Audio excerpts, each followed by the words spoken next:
Selamat malam para persawan televisi di rumah. Selamat berjumpa kembali dalam acara Swakarya yang kali ini kami dibantu oleh 3 orang siswi dari SMKK Lumajang.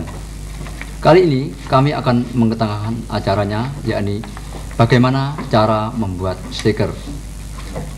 Tentunya para pemirsa dan adik-adik remaja khususnya sudah kenal apa yang dimaksud dengan stiker tersebut. Stiker adalah suatu hiasan atau gambar tempel yang mana gambar tersebut biasanya ditempelkan di sepeda-sepeda motor ataupun di mobil-mobil.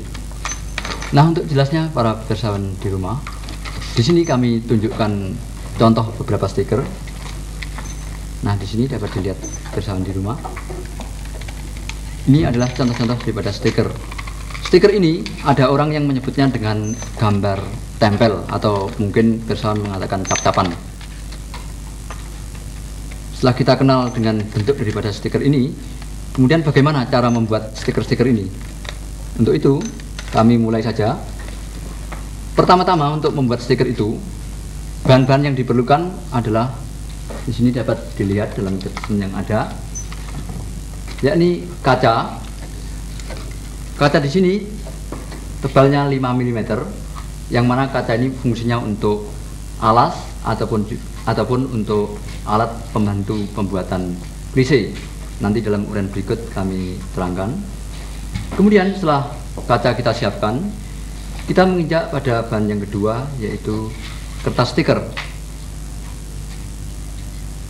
Kertas stiker ini ada 2 jenis. Yang satu yaitu kertas stiker yang langsung bisa kita pakai, jadi begitu kita cetak langsung kita pergunakan. Sedangkan yang satunya kertas stiker yang masih memerlukan proses pengolahan. Adapun tentang pengolahan kertas stiker nanti kami uraikan lebih lanjut. Kemudian setelah bahan yang kedua ini kita siapkan, kita selanjutnya menyiapkan bahan yang ketiga, yaitu klise. Klise di sini mungkin persawan menyebutnya dengan kain screen atau kain munel. Klise ini mempunyai ukuran atau mempunyai satuan ukuran, yakni untuk mencetak stiker ditandai dari ukuran 120 sampai 180 T. Coba ditunjukkan klise. Nah, untuk mencetak stiker klise itu berukuran 120 sampai 180 T. Jadi misalnya saja kita menginginkan blok-blok atau bidang yang luas, kita menggunakan screen yang berukuran 120 T.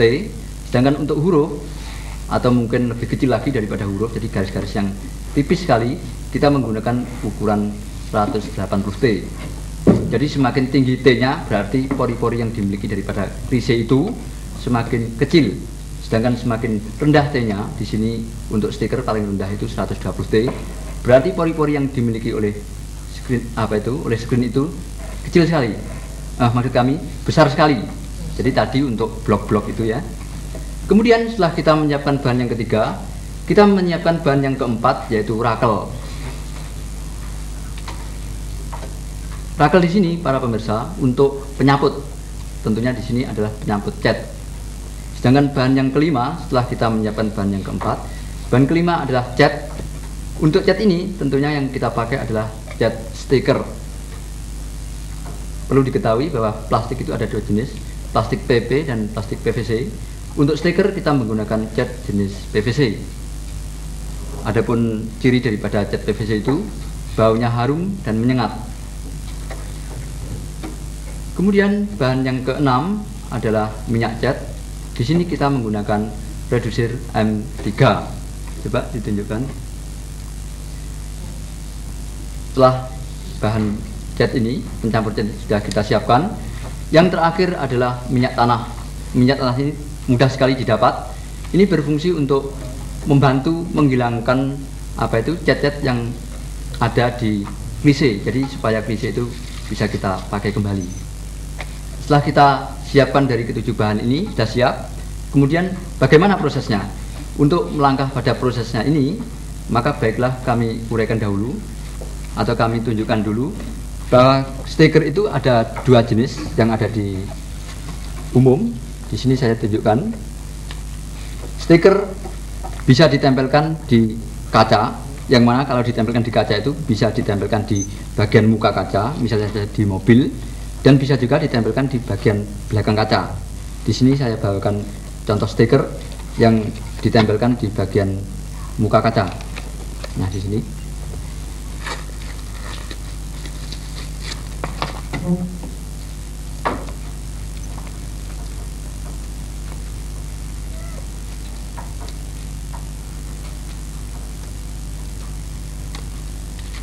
Di sini kaca, langsung saya tempelkan di muka kaca.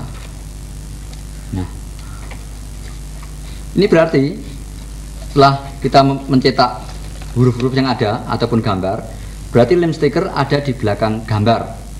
Kemudian ada juga stiker yang ditempelkan di belakang kaca, yang mana tentunya lem stiker tersebut ditempelkan di bagian muka kaca. Di sini juga kami bawakan contoh.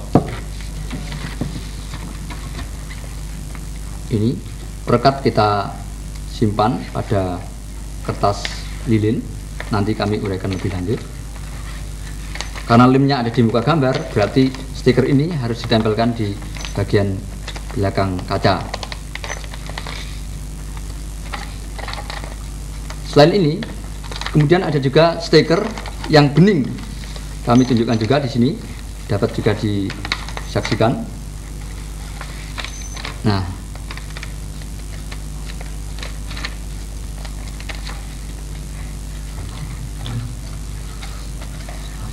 setelah kita melihat bentuk-bentuk daripada stiker, baiklah kita mulai saja, mulai pertama kali sampai yang terakhir, sampai terjadinya stiker tersebut.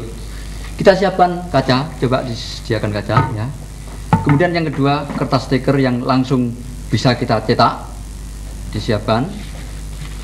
Nah, itu kita taruh di atas kaca. Jadi mungkin para pemirsa kurang jelas kertas stiker yang langsung bisa kita cetak. Di sini saya bawakan contoh. Yang satu mengkilap, di sini berarti yang kita cetak, yang satunya berwarna buram. Ini sering disebut dengan kertas lilin, di mana di situ ada lapisan lilin yang mana berfungsi untuk menyimpan lem stiker supaya tahan lama. Setelah kita siapkan kertas stiker yang langsung dipakai, kemudian bahan yang ketiga yaitu klise. Coba disiapkan klise, ditaruh di atas kertas stiker. Setelah klise kita siapkan, kemudian rakel. Nah, di sini dapat dilihat para pemirsa rakel. Setelah rakel siap, kemudian menyiapkan bahan yang kelima yaitu cat stiker, yaitu jenis PVC. Di situ dapat dilihat oleh pemirsa bagaimana cara memproses cat stiker. Nah, kita tuangkan 1 sendok dulu. Kemudian dicampur dengan bahan pencair cat yaitu Producer M3 yang banyak ya, sudah cukup. Dengan perbandingan, kalau cat PVC ini misalnya 1 sendok, Producer M3 bisa 3/4 sendok ataupun 1 sendok. Jadi kita perkirakan kalau kita ingin pekat tentunya setengah sendok, yang jadi tidak begitu encer. Kemudian kita aduk cat yang telah kita proses tersebut. Nah, dapat dilihat para pemirsa sampai cat tersebut betul-betul bersenyawa menjadi satu. Ya, sampai betul-betul campur.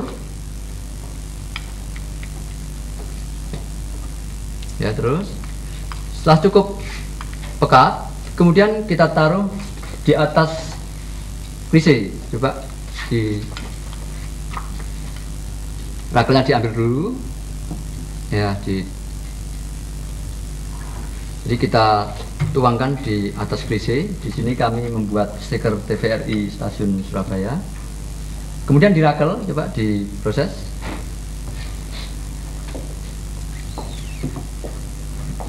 Nah, di situ langsung jadi para pemirsa. Nanti jadinya adalah seperti ini. Jadi kertas yang putih tadi. Nah, di sini juga ada, tadi sudah kami tunjukkan. Nah, di sini coba ditunjukkan yang jadi tadi.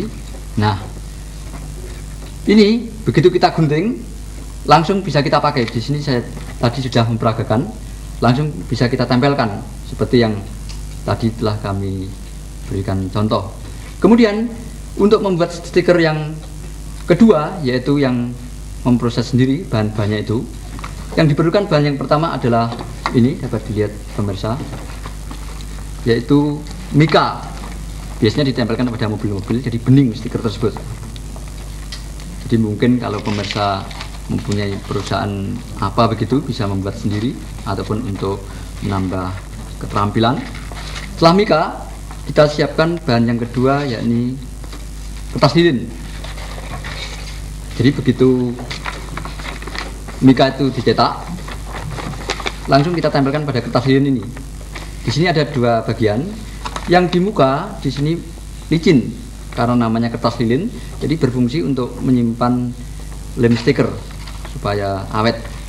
Dan yang di balik ini berwarna kuning, suram di sini. Ya, ini kalau ditempeli cat stiker akan apa itu?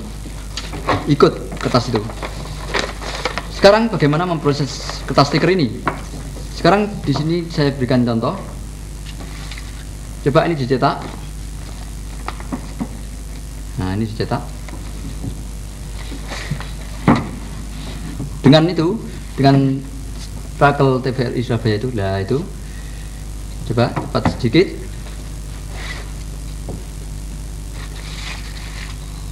Nah, jadinya adalah seperti ini para pemirsa.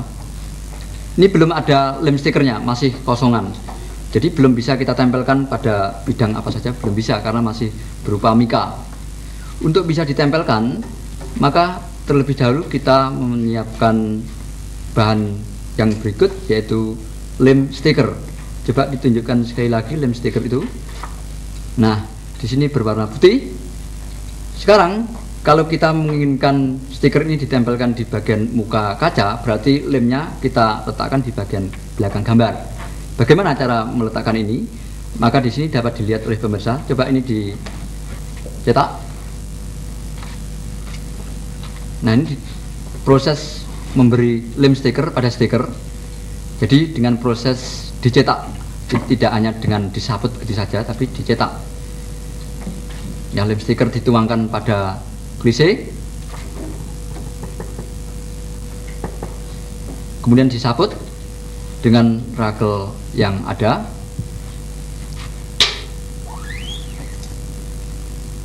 Ya, 2 kali sudah cukup. Kemudian diambil, coba itu diambil. Nanti para pemirsa, setelah klise ini kita kita beri lem stiker, nanti berwarna putih. Nah, seperti ini dapat dilihat oleh pemirsa. Ini nanti putih ini nanti akan hilang sama sekali, yakni kurang lebih kira-kira dalam waktu 10 menit nanti akan bening seperti kaca kembali. Setelah kita tunggu 10 menit lamanya, dan mika ini berwarna putih kembali, putih jernih ya. Kemudian ditempelkan pada kertas lilin yang ada. Jadi di sini saya bawakan kertas lilin juga. Ini kita tunggu dulu sambil bekerja yang berikut.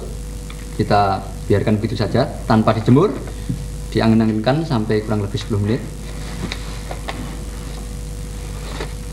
Nah, itu terus dicetak terus. Nah, di sini dapat juga dilihat para pemirsa memberi lem stiker pada stiker yang belum jadi.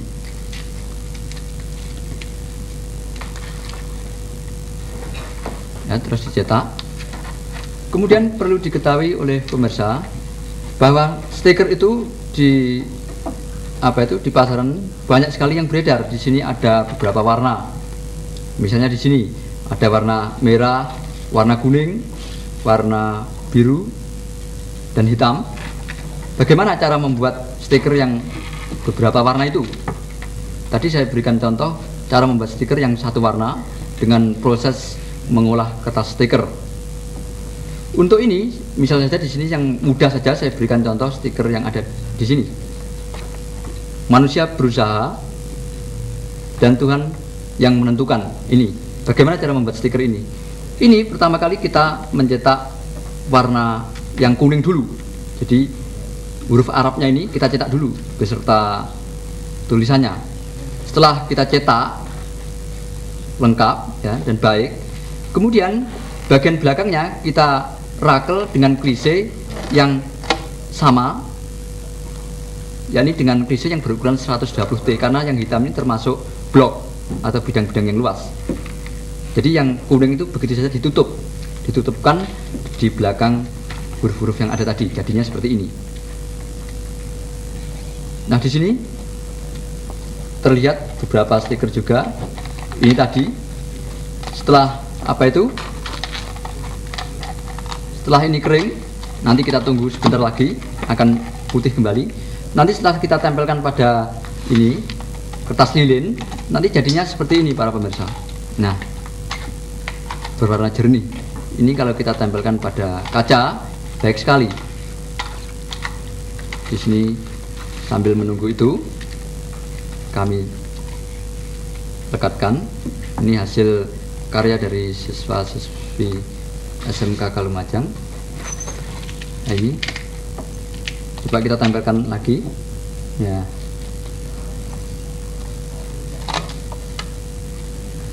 Demikianlah cara membuat stiker yang perlu proses pengolahan lebih lanjut. Dan di sini langsung saja saya berikan contoh cara melekatkan stiker yang diberi lem pada kertas lilin. Nah, langsung kita lekatkan saja para pemirsa. Nah, ini setelah kita lekatkan seperti ini, langsung bisa kita gunting. Dan kalau mungkin para pemirsa ingin memperdagangkan juga bisa, tapi diingat yang diperdagangkan itu harus misalnya saja kata-kata mutiara atau yang mungkin disesuaikan dengan kegemaran remaja sekarang, itu bisa. Oh ya, di sini tadi ada mungkin pemirsa bagaimana cara membuat desainnya. Di sini juga kami berikan contoh-contoh dulu. Nah, di sini sebelum kita memberi stiker yang warna-warni, merah, kuning, biru dan sebagainya ini, kita desain dulu. Di misalnya saja di sini, ya, di sini ada remaja masa kini. Misalnya didesain seperti ini dengan cat air pada kertas gambar. Kalau kurang baik, kita buat lagi dengan cat air dulu. Kalau sudah cocok, baru kita pindahkan pada klise dan langsung kita cetak.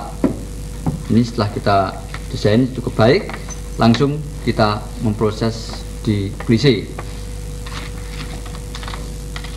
Kemudian mungkin para pemirsa bertanya, bagaimana cara membuat klise itu? Klise itu dulu telah kami uraikan pada acara pembuatan vandel dan lafal, tapi mungkin ada yang kurang jelas, baiklah kami uraikan sekarang ini. Bisa dilihat dalam caption yang ada. Ini cara membuat klise. Pertama, kita perlukan kromatin. Kromatin ini adalah obat atau bahan untuk membuat gambar di screen atau obat abstrak. Jadi berwarna seperti kristal, berwarna putih, agak kekuning-kuningan. Adapun bentuknya adalah seperti ini, dapat dilihat oleh pemirsa. Ini kristal daripada kromatin. Nah, putih kekuning-kuningan. Ini kromatin ini tidak boleh kena sinar matahari langsung, sebab kalau kena sinar matahari langsung nanti obat itu akan mati. Maka dari itu dalam memproses harus kita taruh dalam ruangan yang teduh atau dalam rumah misalnya saja. Kristal itu dicampur dengan air hangat, kemudian disabutkan pada screen tadi, pada klise tadi. Setelah siap, screennya sudah siap. Diingat bahwa untuk membuat stiker, screennya berukuran 120T sampai 180T. Kalau blok-blok atau bidang yang luas itu 120T. Kalau hurufnya itu kecil-kecil atau garis-garis yang tipis, kita menggunakan screen yang berukuran 180T. Kemudian setelah kita menyiapkan screen, bahan yang ketiga adalah gambar. Gambar ini bisa dibuat di kertas yang tipis sekali, kertas sama atau kertas kretek mungkin para pemirsa menyebutnya. Kertas kretek ini ditempeli huruf. Mungkin pemirsa pandai sekali membuat huruf, misalnya saja dengan tinta bak juga bisa. Di sini saya tunjukkan cara membuat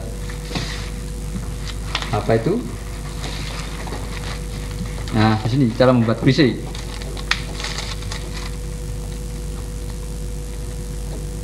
TVRI Stasiun Surabaya, hormatilah bulan puasa ini dengan tinta bak sehingga hitam sekali. Kertasnya ini asalkan tipis, jadi kertas kretek bisa, kertas apa saja asalkan tipis untuk membuat gambar yang akan kita cetak itu. Kemudian setelah gambar ini kita siapkan, kemudian menyiapkan kaca. Kaca tadi sudah diragakan, selain untuk alas cetak juga sebagai alat pembantu pembuatan klise. Kemudian setelah kaca kita siapkan, bahan yang terakhir adalah bursa atau spon. Spon ini untuk menghindari pembiasan sinar. Saya kira pembuatan klise ini sudah cukup jelas karena sudah sering kali kami uraikan. Dan yang perlu di sini adalah proses pembuatan stiker tadi. Nah, di sini sudah kelihatan mungkin jernih sekali. Sudah agak lama, walaupun belum 10 menit, baru 7 menit. Ini bisa ditempelkan langsung pada kertas lilin. Kertas untuk menyimpan apa itu? Lem stiker supaya awet lama.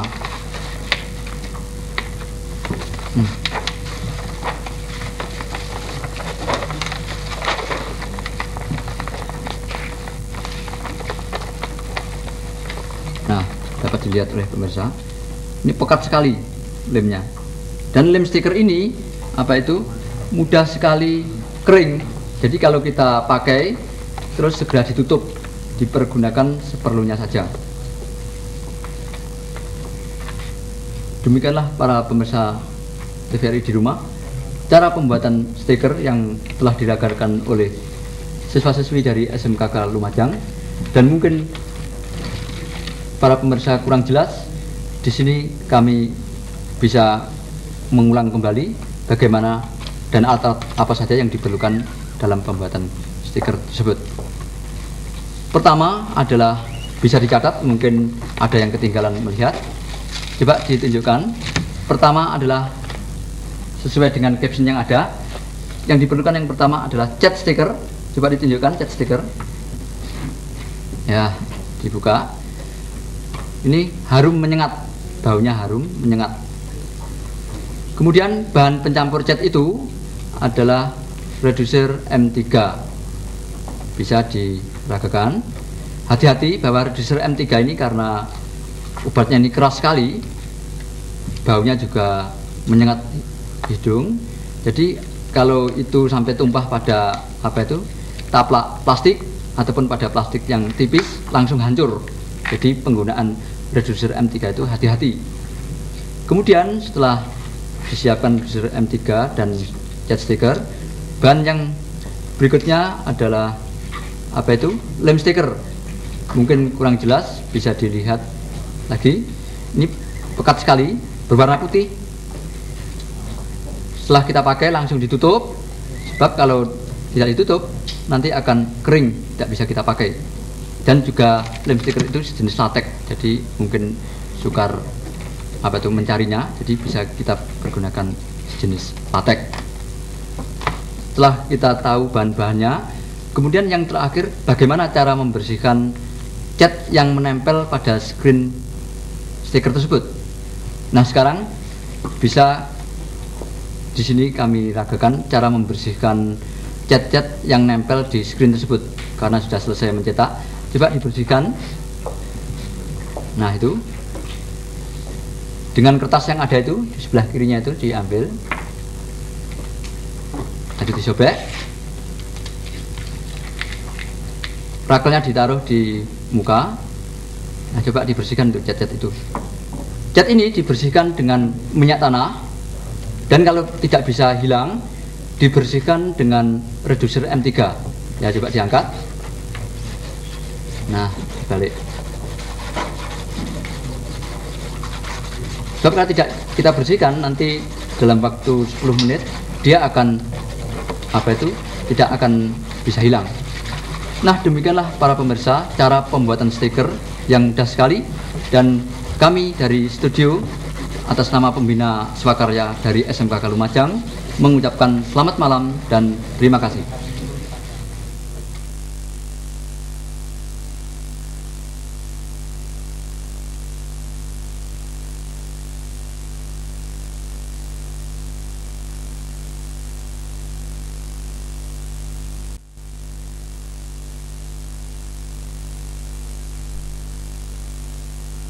Masalah yang ingin kita bicarakan dalam seperangkat contoh ini adalah, kita lihat contoh yang ketiga dari kelompok 2 ini, humus. Humus adalah bentuknya tunggal, merupakan kata dasar. Sedang pada bunga tanah terdiri dari 2 kata dasar yang digabungkan. Sikap kita dalam hubungan ini, apabila dalam pembentukan istilah ini ada kata atau satu kata di samping 2 kata sebagai gabungan, maka hendaknya yang dipilih adalah satu kata. Ini adalah asas seperti telah kita bicarakan, istilah hendaknya singkat. Nah, dalam hubungan ini kita melihat ada 2 kemungkinan. Pada contoh humus ini adalah, apakah kita memakai humus sebagai kata dasar dan sekaligus sebagai istilah, ataukah kita memakai istilah bunga tanah untuk pengertian humus itu tadi. Maka sikap kita adalah kita memilih yang lebih singkat, dan dalam hal ini dalam bentuk kata dasar, yaitu humus. Misalnya juga iris. Iris ini satu kata dasar, lebih singkat.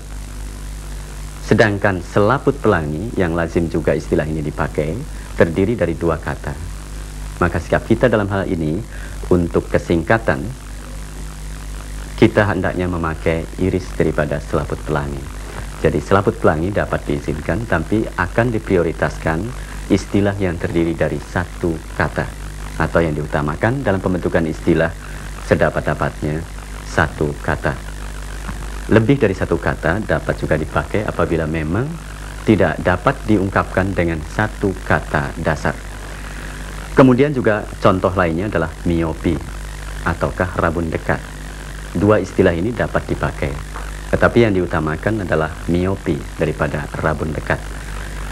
Kemudian contoh-contoh yang lain seperti dikotil, nitrogen atau anonim.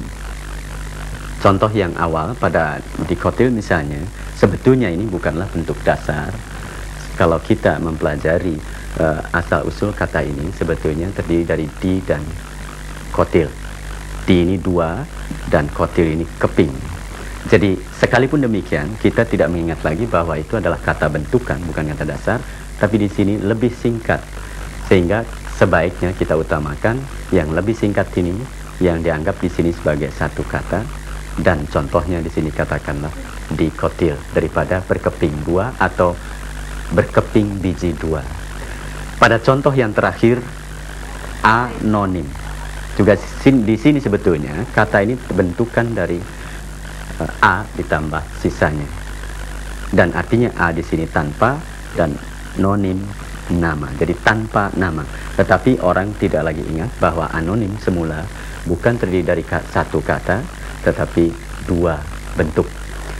Oleh karena itu di sini juga kita masukkan sebagai istilah yang lebih singkat daripada 2 kata.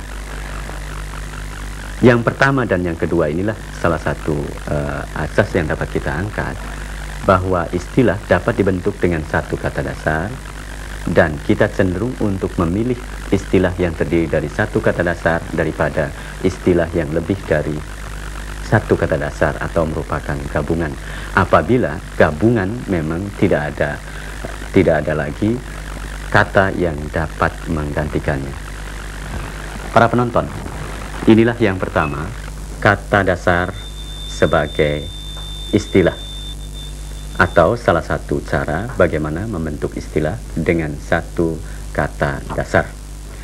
Banyak lagi istilah-istilah lain selain daripada istilah yang dibentuk dengan kata dasar. Ada juga seperti tadi sudah tersirat bahwa dapat istilah itu dibentuk oleh lebih dari 1 kata dasar, 2 atau mungkin juga lebih. Namun marilah kita bicarakan lebih dahulu lembar peragaan berikutnya, dan kita lihat selain daripada membentuk dengan 1 kata dasar dalam pembentukan istilah, ada juga cara pembentukan yang lain. Mari kita lihat lembar peragaan berikutnya. Contoh yang pertama, kita lihat seperangkat, ada 4 contoh ini. Laju inflasi, asam lemak, daya angkut, bahan baku. Dan para penonton tentu dapat melanjutkan dengan istilah-istilah yang terbentuk dari 2 kata atau lebih. Kemudian yang kedua, kita lihat contoh segitiga, tegak lurus, pancalomba, bumi putra. Kemudian contoh yang ketiga, mesin hitung tangan, watt jam. Ketiga contoh ini memperlihatkan ciri yang berbeda-beda. Keseluruhannya menunjukkan bahwa cara menuliskan gabungan kata yang berbeda-beda. Keseluruhannya, kesamaannya adalah bahwa istilah ini dibentuk oleh dua kata. Maksud saya dua kata dasar seperti laju dan inflasi, asam dan lemak, daya dan angkut, bahan dan baku. Pada contoh nomor 2 pun sebetulnya terdiri dari dua kata, segi dan tiga, panca dan lomba, tegak tambah lurus, bumi tambah putra. Pada contoh ketiga pun terdiri dari lebih dari satu kata, mesin tambah hitung tambah tangan, dan yang kedua watt tambah jam. Jadi asas yang kedua kita dapat mengangkatnya sebagai berikut.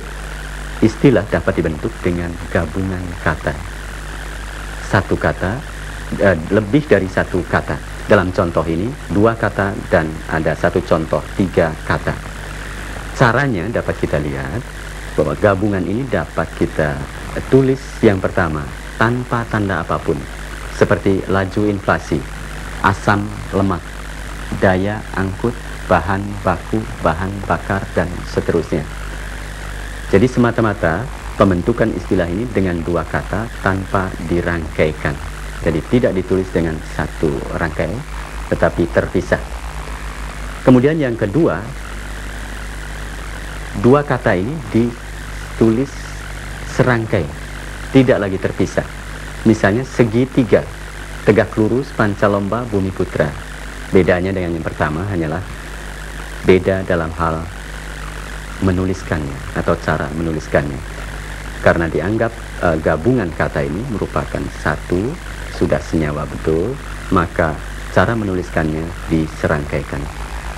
Kemudian gabungan kata berikutnya adalah diserangkaikan atau digabungkan dengan menggunakan tanda hubung.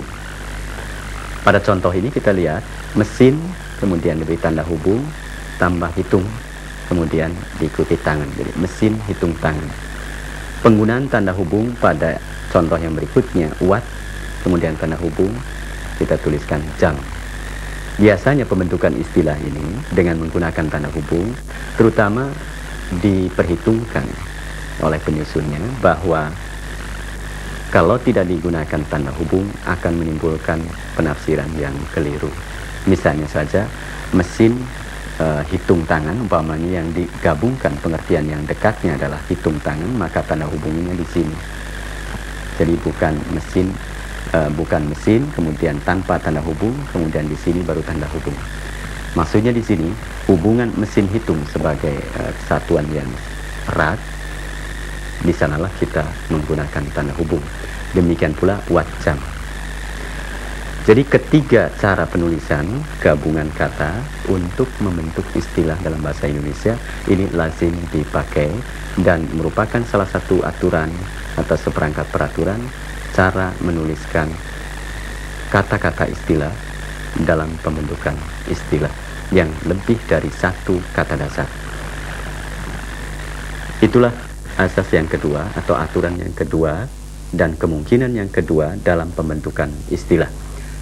Jadi dengan menggabungkan kata-kata atau dengan membuat kata jadian, kata turunan yang terdiri dari satu kata, dua kata atau lebih. Para penonton, ada lagi cara yang tadi kita sebutkan adalah cara membentuk istilah di luar gabungan kata atau di luar kata dasar. Ialah bagaimana cara membentuk kata istilah ini dengan pengimbuhan. Mari kita lihat lembar peragaan berikutnya. Dengan pengimbuhan artinya dengan awalan saja atau akhiran ataupun awalan dan akhiran, kita akan memperoleh seperangkat istilah dalam bahasa Indonesia. Di sini kita ambil contoh beberapa saja. Misalnya kata dakwa. Kata dakwa ini dibentuk dengan mengimbuhkan awalan atau awalan tambah akhiran, atau awalan saja atau akhiran saja.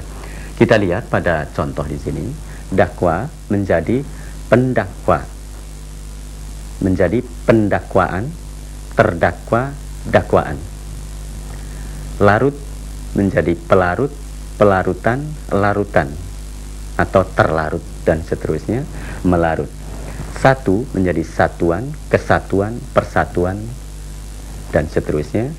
Kimia menjadi kimiawi, ilmu misalnya menjadi ilmiah, ilmuwan. Sistem menjadi bersistem.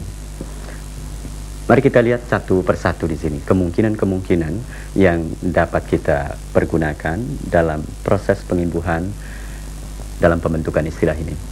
Di sini pendakwa jelas punya pengertian yang khusus atau punya pengertian tertentu seperti sudah kita jelaskan pada minggu yang lalu. Pe dengan an jadi pendakwaan. Ter juga an. Jadi awalan pe, awalan dan akhiran pe dengan an, awalan ter, akhiran an.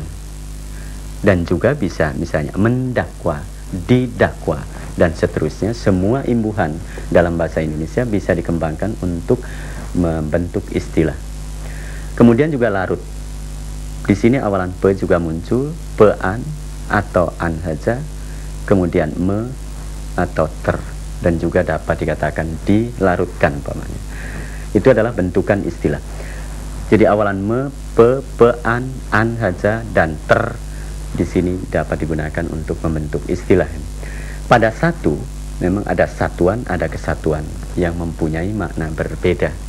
Ditambah pula misalnya peran menjadi persatuan. Jadi juga per, pe dapat digunakan untuk membentuk istilah di samping an. Kemudian bentukan-bentukan baru dengan imbuhan yang semula dari bahasa asing atau unsur serapan. Kimia biasanya dikatakan kimiawi. Ilmu dapat dibentuk menjadi ilmiah atau ilmuwan. Akhiran wan di sini banyak sekali untuk membentuk istilah, dan akhirnya banyak juga kata-kata yang dibentuk dengan wan. Umpamanya juga matematika, selain bentuk kata dasarnya, kita dengar pula orang menggunakan misalnya matematika wan. Tidak dikatakan matematisi seperti tempo hari kita bicarakan. Kemudian selain daripada wi atau wan atau an atau ter, pe, dan selanjutnya itu tadi, ada imbuhan di sini awalan yang digunakan bersistem. Orang sering menggunakan juga sistem menjadi sistematis. Sebagai ganti sistematis dapat kita gunakan bersistem. Misalnya laporan bersistem, siaran bersistem, untuk pengganti siaran sistematis atau laporan sistematis. Jadi akhiran ber di sini, awalan ber maksud saya, dapat juga digunakan untuk membentuk istilah. Para penonton, bentukan-bentukan baru banyak sekali, misalnya dengan menggunakan akhiran an. Kata besar yang semula sebagai kata umum sekarang banyak juga digunakan besaran. Kata luas bisa jadi luasan. Kata jangkau bisa pula digunakan jangkauan. Demikian banyak sekali bentukan-bentukan an. Misalnya dengan kata benda batu, kita memperoleh istilah batuan. Kadang-kadang dalam pembentukan istilah dengan menggunakan akhiran ini terasa pertama-tama janggal, namun kemudian dalam bidang yang bersangkutan dan oleh ahli yang bersangkutan digunakan terus-menerus, dan akhirnya kita dapat menerima dan tanpa merasa adanya kejanggalan dalam pembentukan istilah dengan bentuk an ini. Bentuk an sekarang ini jelas sekali produktif dalam rangka membentuk istilah. Itulah beberapa istilah yang dibentuk dengan imbuhan. Sekali lagi, baik awalan saja atau awalan dan akhiran atau akhiran. Semua kemungkinan yang dapat diambil dari kemampuan imbuhan Indonesia dalam membentuk istilah harus kita kembangkan sejauh-jauhnya sehingga imbuhan Indonesia benar-benar berfungsi sebagai pembentuk istilah. Para penonton, Mari kita lihat beberapa bentukan lain dan dengan cara yang lain, selain daripada kata dasar dengan gabungan dan dengan pengimbuhan, adalah cara yang dapat kita lihat dalam lembar peragaan berikut ini. Pada contoh yang pertama, kita melihat seperangkat kata prasangka monoteisme sastrawan. Contoh ini saya maksudkan, dengan adanya kata prasangka, orang kemudian menganalogikan kata prasangka ini dengan kata-kata yang lain. Artinya dengan menganalogikan prasangka atau bentuk pra dan sangka ini, kemudian orang membentuk atau kita dapat membentuk istilah seperti prasaran, prasyarat, prasarana, praduga, pra yang lainnya. Kemudian dengan adanya bentuk monoteisme, bentuk ini kemudian sebagai landasan, sebagai acuan untuk membentuk istilah lain. Misalnya kemudian orang menggunakan bentukan ini atau pola ini dengan kata-kata atau istilah yang dibentuknya, misalnya sukuisme, daerahisme, dan isme-isme yang lain. Misalnya pernah juga kita umpamanya katakanlah anuisme, nama orang disebutkan di sini menjadi isme-isme. Kemudian dengan adanya bentuk sastrawan, istilah dapat juga dibentuk dengan mengacu seperti bentuk sastrawan ini. Misalnya di sini cendekiawan, matematikawan, fisikawan umpamanya. Dan banyak lagi yang dibentuk dengan wan ini seperti usahawan, rupawan, dan seterusnya.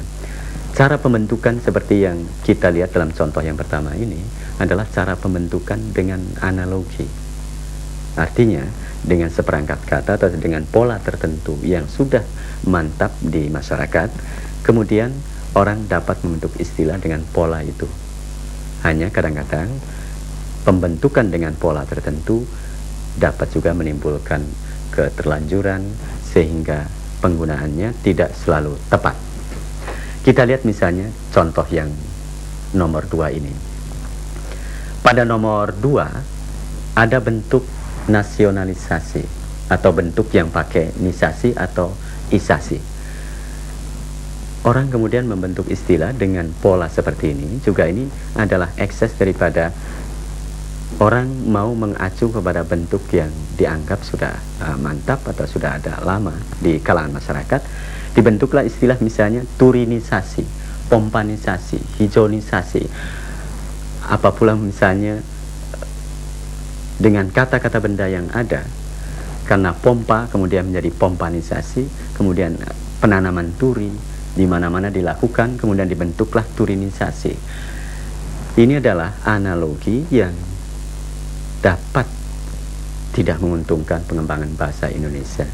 Analogi yang kita anggap sudah terlanjur atau berlebihan.